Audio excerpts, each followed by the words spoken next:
Dans son message à la nation pour le Nouvel An, le président Alassane Ouattara a fait le bilan de 2025, présenté les priorités de 2026 et réaffirmé sa volonté de bâtir une Côte d'Ivoire forte et solidaire. Il a salué le bon déroulement de l'élection présidentielle du 25 octobre et des législatives du 27 décembre, symbole de l'attachement des Ivoiriens à la paix et à la Constitution, et annoncé la poursuite des grands projets sociaux, notamment pour l'autonomisation de la jeunesse.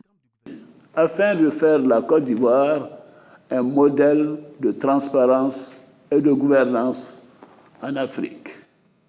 Nous poursuivrons nos efforts en matière d'investissements sociaux.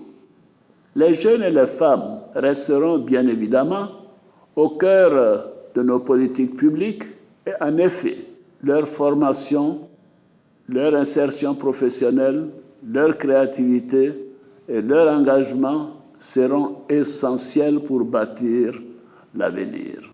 Dans le cadre d'une politique plus juste, humaniste et de réinsertion sociale, plus de 4 600 détenus de droit commun, principalement condamnés pour des infractions mineures et en fin de peine, ont été graciés. Objectif principal, réduire la surpopulation dans les prisons et de promouvoir la cohésion sociale.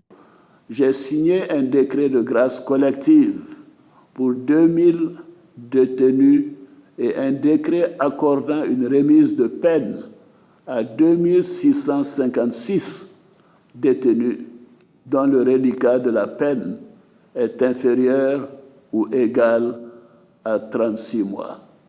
Sur le plan économique, les finances publiques ivoiriennes en 2025, marquées par un budget record de près de 16 milliards de francs CFA, principalement orientés vers les investissements sociaux et les équipements, le président Ouattara vise une gouvernance plus rigoureuse des finances publiques pour 2026.